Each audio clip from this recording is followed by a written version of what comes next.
نحمده ونصلي على رسوله الكريم اما بعد فاعوذ باللہ من الشیطان الرجیم بسم اللہ الرحمن الرحیم۔ جنرل نیوز کی رمضان ٹرانسمیشن کا پروگرام فضیلت رمضان کے ساتھ خواجہ عاشق حسین حاضر خدمت ہے۔ ناظرین کرام، رمضان المبارک انتہائی رحمتوں اور برکتوں والا مہینہ ہے اور بڑی تیزی کے ساتھ ہی گزرتا جا رہا ہے۔ عشرہ ثانی بھی گزرنے کے بعد تیسرا عشرہ آ گیا۔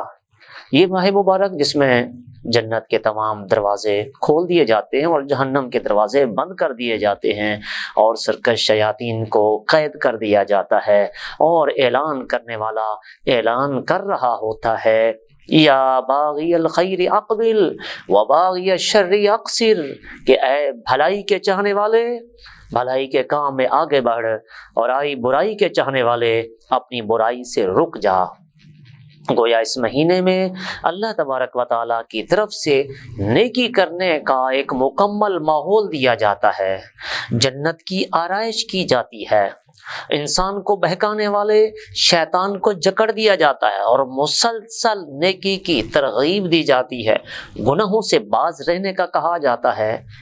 تو ناظرین کرام، اللہ تبارک و تعالیٰ کی طرف سے یہ ماہ مبارک ہمیں ماحول دینے کے بعد ہمارے لیے لمحہ فکریہ اور سوچنے کا مقام یہ ہے کہ ہم اس ماہ مبارک میں اپنی اصلاح کریں۔ ہم نے کتنی اصلاح کی ہے؟ آدھے سے زیادہ رمضان المبارک گزر چکا ہے، ہم نے اپنے آپ کو ابھی تک نہیں بدلا۔ اگر اپنے اندر تبدیلی نہیں لائے تو ہم نے کیا کمایا؟ اور سوچنا چاہیے، حضور نے فرمایا جس نے ماہ رمضان کو اپنی زندگی میں پایا اور اپنی مغفرت نہ کرا سکا، وہ شخص خاک آلود ہو، تباہ و برباد ہو جائے وہ شخص۔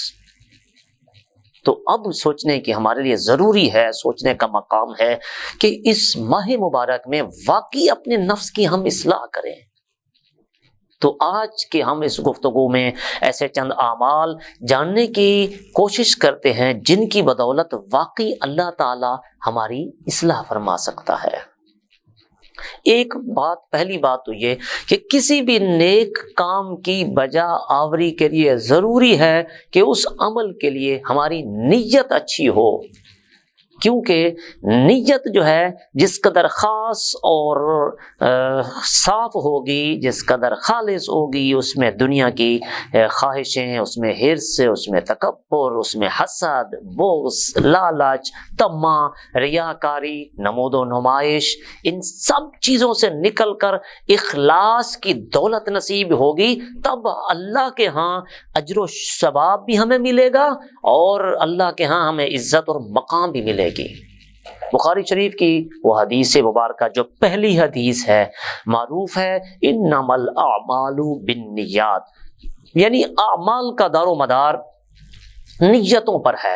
اس لیے ہمیں تو تمام اعمال میں للہیت اور اخلاص رکھنا چاہیے۔ یاد رکھیں، وہی عبادت ہمیشہ درجہ قبولیت کو پہنچتی ہے جو ریاکاری سے، خود نمائی سے، خود پسندی سے پاک ہو، جو خالصتاً اللہ کی رضا اور خوشنودی حاصل کرنے کے لیے جو عمل کیا جائے۔ جس عمل میں جتنا زیادہ اخلاص ہوگا، نہ صرف وہ قبولیت میں زیادہ ہوگا بلکہ نامہ اعمال میں، ترازو میں وہ اتنا زیادہ وزنی بھی ہوگا۔ اور دوسری بات، رمضان المبارک میں اپنے اعمال کو سنوارنے کے لیے ضروری ہے کہ ایک ایک منٹ کو غنیمت جانیں، اپنا نظام الاوقات مرتب کریں، پھر ایک ایک منٹ کو اپنے لیے غنیمت سمجھتے ہیں وہ اسے نیک اعمال میں صرف کریں۔ جن کاموں میں ہماری غفلت زیادہ ہوتی ہے ان میں سے ایک کام جو ہے وہ وقت بھی ہے جس کو ہم فضولیات میں ضائع کر دیتے ہیں۔ اب کتنا رمضان شریف کا یہ سارا گزرتا جا رہا ہے اور ابھی تک ہم نے اپنے آپ کو نہیں بدلا۔ نبی کریم علیہ الصلوۃ نے فرمایا نعمتانی، کہ دو نعمتیں ایسی ہیں کہ جن میں سے اکثر لوگ اس میں سے غافل ہیں، اس میں اکثر نقصان اٹھاتے ہیں۔ فرمایا الصحت والفراغ، ایک نعمت ان میں سے صحت کی ہے اور دوسری جو ہے وہ فراغت کی ہے۔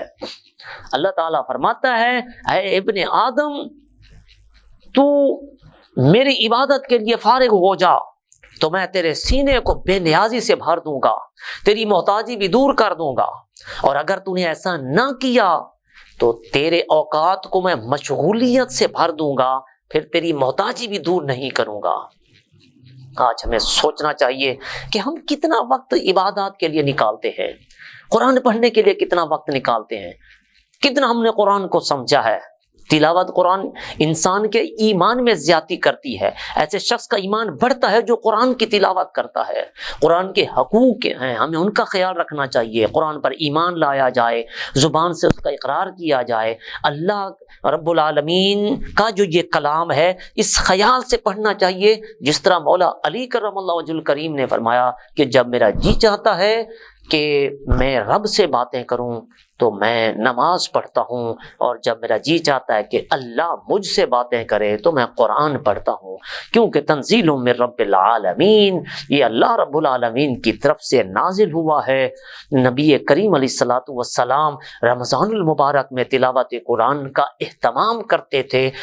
ہر سال آپ جبریل کے ساتھ قرآن کا دور کیا کرتے تھے، یعنی دور کرنا ہوتا ہے، ایک حافظ پڑھتا ہے، دوسرا سنتا ہے، اور پھر دوسرا سنتا ہے اور پہلا والا پڑھتا ہے۔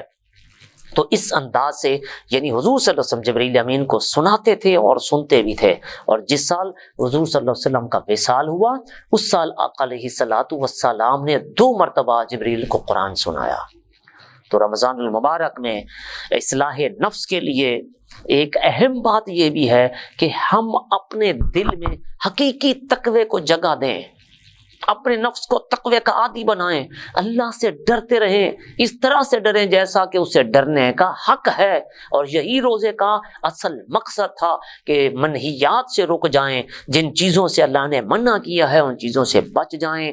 بہت سی حلال چیزوں کو روزے میں حرام کر دیا جاتا ہے، یعنی کھانا پینا، بولنا چلنا۔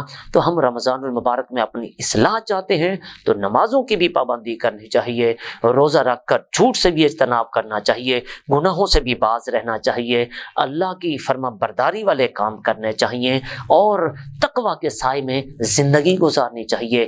نبی کریم علیہ الصلوۃ والسلام نے فرمایا رب صائم لیس لہ من صیام الا جوع ورب قائم لیس لہ من قیام الا سحر، کہ کتنے روزہ دار ایسے ہیں جنہیں روزے سے صرف بھوک حاصل ہوتی ہے، اور کتنے قیام کرنے والے ایسے ہیں جنہیں قیام سے صرف راتوں کا جاگنا، شب بیداری ہی نصیب ہوتی ہے اور کچھ نہیں ملتا۔ اسی طرح ناظرین کرام، یہ ماہ مبارک کا اصلاح نفس کا ایک اہم تقاضا یہ ہے کہ ہم صدقہ و خیرات کی کثرت کریں۔ اللہ تعالیٰ نے قرآن کریم میں فرمایا الشیطان یعدکم الفقر ویأمرکم بالفحشاء، کہ شیطان تم سے فقر کا وعدہ کرتا ہے، تمہیں بے حیائی کا حکم دیتا ہے، لیکن بندہ مومن جب اپنے نفس کی اصلاح کرتا ہے وہ شیطان کی بات پہ چلنے کی بجائے اللہ کا حکم مانتے ہوئے اپنی پیاری چیز مال اللہ کے راستے میں خرچ کرتا ہے۔ اور ایسے شخص کا جو ہے وہ تزکیہ نفس کبھی نہیں ہو سکتا، اس کے اندرونی احوال کی کبھی اصلاح نہیں ہو سکتی جو اپنے پسندیدہ مال کو اللہ کے راہ میں خرچ کرنے کی عادت نہ بنائے۔ سورہ آل عمران میں اللہ تعالیٰ نے ارشاد فرمایا لن تنالوا البر حتی تنفقوا مما تحبون، کہ تم اس وقت تک نیکی کو نہیں پہنچ سکتے جب تک کہ اپنی پیاری چیز اللہ کے راستے میں خرچ نہ کرو۔ تو رمضان المبارک میں اپنی اصلاح کے لیے اپنے رویوں کو بدلیے، اپنے دل سے حسد کو، بغض کو، کینہ کو، نفرت کو، عداوت کو، سارے رذائل اخلاق جو اعمال رذائلہ ہیں، اخلاق رذیلہ ہیں، جو انسان کی اخلاق پہ برے اثرات ڈالنے والی چیزیں ہیں، جو انسان کے لیے صحت کے لیے بھی مہلک ثابت ہوتے ہیں، ان تمام چیزوں سے گریز کریں، اپنے رویوں میں نرمی کو لے کر آئیں، اطاعت گزاری کو لے کر آئیں، شفقت اور محبت کو لے کر آئیں، عاجزی اور انکساری کو لے کر آئیں، خشوع و خضوع کو لے کر آئیں، اخلاص اور للہیت کو لے کر آئیں، کیونکہ یہ روزوں کا مقصد ہی یہی تھا کہ انسان ایک حسن اخلاق کا پیکر بن جائے۔ جس طرح کھانے پینے سے مکمل وہ روزے کی حالت میں اجتناب کرتا ہے، ایسے ہی وہ فحش کلامی سے بھی بچ جائے، وہ چغلی سے بھی بچے، وہ جھوٹ سے بھی بچے، وہ بہتان سے بھی بچے، کسی